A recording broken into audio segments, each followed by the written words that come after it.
Ya pemirsa, perang di Timur Tengah semakin memanas. Rudal-rudal Israel, Amerika, dan Iran berseliweran menciptakan kehancuran, ketakutan, dan korban yang terus berjatuhan. Eskalasi geopolitik Timur Tengah diambang perang besar. Namun bagaimana nasib Indonesia? Mampukah Indonesia menjadi mediator perdamaian dunia? Bersama saya Fazilah Khairunisa, inilah The Prime Show.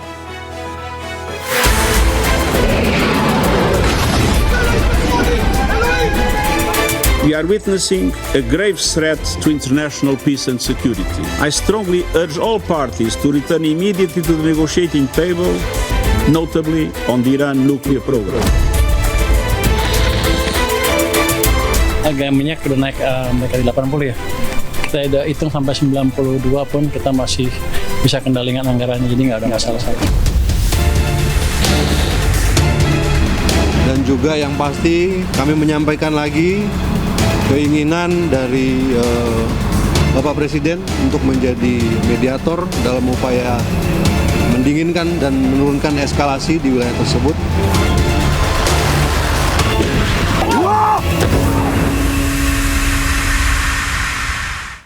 Siang dan malam, Angkatan Laut Amerika Serikat meluncurkan rudal ke sejumlah sasaran di Iran. Komando Pusat AS merilis rekaman pada Selasa kemarin yang menunjukkan kapal perusak rudal berpemandu milik Angkatan Laut Amerika Serikat meluncurkan rentetan rudal ke beberapa sasaran di wilayah Iran siang malam. Sebelumnya, Amerika Serikat dan Israel menyerang Iran pada Sabtu lalu. Serangan ini terjadi setelah sejumlah putaran pembicaraan antara Amerika dan Iran gagal. Teheran mengatakan pihaknya membalas dengan serangan rudal terhadap Israel dan fasilitas milik Amerika Serikat di kawasan Timur Tengah.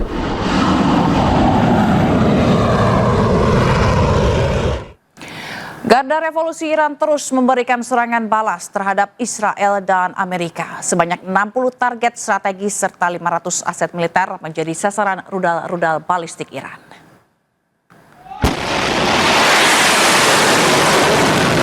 Garda Revolusi Iran merilis rekaman peluncuran rudal hipersonik generasi terbaru Fatah 2 sebagai bagian dari operasi True Promise Force yang merupakan operasi militer balasan terhadap serangan AS dan Israel.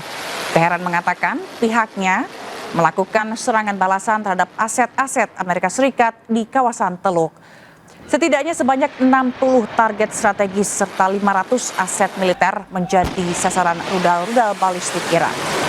Selain menggunakan rudal hipersonik generasi terbaru Fatah 2, Korps Garda Revolusi Islam Iran juga meluncurkan rudal-rudal balistik jarak menengah Emad dan Qadar dengan target aset-aset militer Amerika Israel di Uni Emirat Arab, Bahrain, Qatar, Irak, dan Kuwait.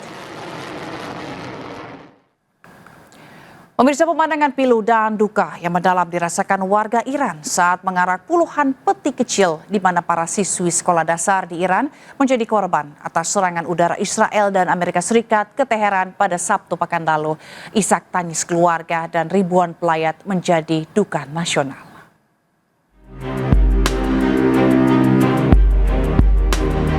Duka menyelimuti kota Minab, Iran Selatan. Ratusan warga mengantar kepergian para siswi sekolah yang tewas dalam serangan udara Israel dan Amerika Serikat pada Sabtu lalu. Deretan peti mati kecil berjajar rapi sebagai simbol pilu hilangnya nyawa-nyawa yang tidak bersalah. Tangis keluarga dan kerabat pun pecah di antara lautan pelayat. Serangan yang menghantam sebuah sekolah di Minab terjadi di tengah eskalasi konflik Iran versus Israel dan Amerika Serikat. Puluhan jiwa yang menjadi korban, sebagian besar adalah anak-anak perempuan usia sekolah dasar. Peristiwa ini menjadi duka nasional. Sementara itu, kuburan massal terlihat di Minab. Peti mati para siswi dan juga staf sekolah SD dimakamkan setelah diikuti ribuan pelayat.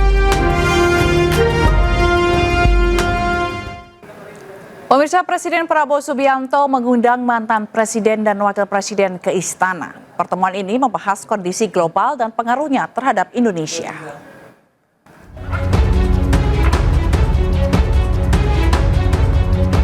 Presiden Prabowo Subianto mengundang para pemimpin lintas generasi ke Istana Kepresidenan Jakarta Selasa malam. Presiden ke-7 Republik Indonesia Joko Widodo turut hadir dalam acara ini.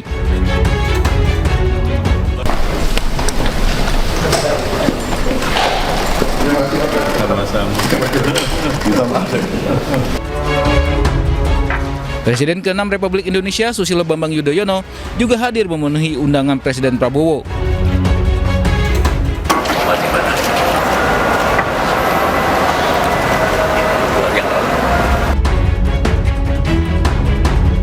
Saya ucapkan terima kasih kepada seluruh hadirin yang berkenan hadir atas undangan yang diberikan dalam waktu singkat. Saya juga sangat berterima kasih atas tokoh-tokoh bangsa yang hadir di sini. Pertemuan kali ini sebagai bentuk silaturahmi sekaligus membahas sejumlah isu nasional hingga global.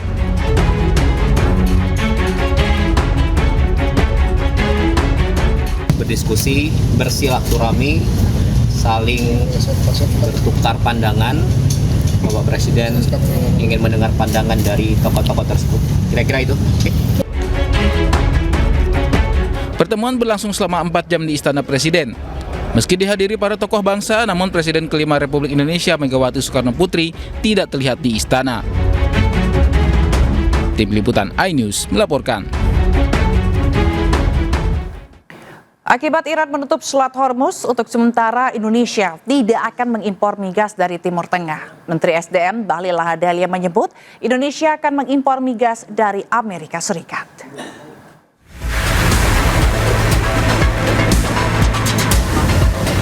Keputusan Iran menutup Selat Hormuz akibat serangan gabungan Amerika Serikat dan Israel membuat harga minyak dan gas alam dunia melonjak. Sejak Selat Hormuz ditutup, harga minyak mentah naik hingga 12% atau 78,2 juta dolar Amerika Serikat per barel. Kondisi ini diprediksi akan berdampak terhadap pasokan dan harga migas di Indonesia. Mengingat selama ini sebanyak 20 hingga 25% pasokan minyak mentah Indonesia diimpor dari Timur Tengah melewati Selat Hormuz. Untuk mengatasi masalah ini, Menteri ESDM Bahlil Lahadalia menyebut Indonesia menyiapkan beberapa skenario untuk memastikan ketersediaan migas nasional aman selama Selat Hormuz ditutup. Salah satunya tidak mengimpor minyak mentah dari negara Timur Tengah dan dialihkan dari Amerika Serikat. Kemarin dinamika di sana. Maka alternatifnya adalah kita switch lagi supaya kita tidak mengambil risiko. Sebagiannya kita switch lagi untuk kita belanja di negara yang tidak ada kaitannya dengan Selat Hormuz.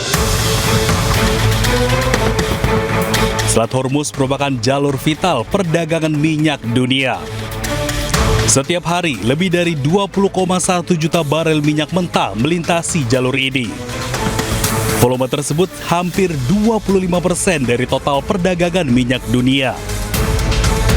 Selain itu, sekitar 70% ditujukan ke beberapa negara di Asia, salah satunya Indonesia. Dampak penutupan Selat Hormuz bisa memicu kenaikan harga migas dunia. Hingga saat ini, perang antara Amerika Serikat, Israel dengan Iran masih berlangsung. Iran juga menutup Selat Hormuz dan belum ada kepastian kapan akan kembali dibuka.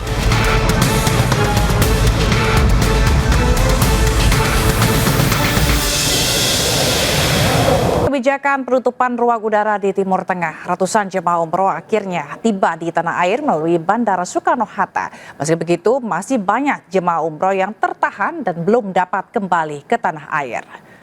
Dan informasi ini sekaligus menutup The Prime Show malam ini. Saya Fazilah Indonesia, pamit undur diri. Terima kasih dan sampai jumpa.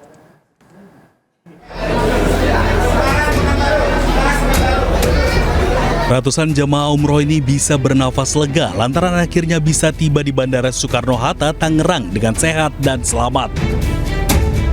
Mereka tiba menggunakan pesawat Garuda Indonesia yang terbang langsung dari Jeddah, Saudi Arabia di tengah ketegangan geopolitik Timur Tengah antara Israel dan Amerika perang melawan Iran.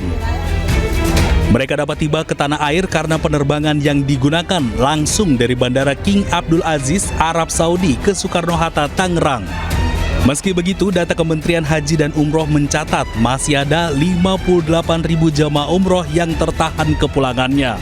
Akibat pesawat yang akan digunakan kembali ke tanah air membatalkan penerbangan. Mun Sunardi, jamaah umroh asal Banyumas, mengatakan kepulangan mereka dipercepat lantaran imbas konflik antara Israel dan Amerika perang melawan Iran. Karena jadwalnya sesuai schedule, alhamdulillah biro jasanya juga berarti bagus gitu loh ya. Jadi nggak ada masalah. Jadi aman-aman aja. Nggak sempat tertunda, Bu? Nggak sama sekali. Di bandaranya bagaimana di sana, Bu? Aman-aman aja. Apalagi terakhir bulan ini malah lebih cepat. Lebih cepat dari yang dijadwalkan. Tak hanya dari Timur Tengah menuju Indonesia, di Bandara Soekarno-Hatta sendiri ada pembatalan penerbangan. Tercatat sampai hari Selasa sore ada 15 penerbangan dibatalkan, sehingga ada total 60 penerbangan selama 4 hari.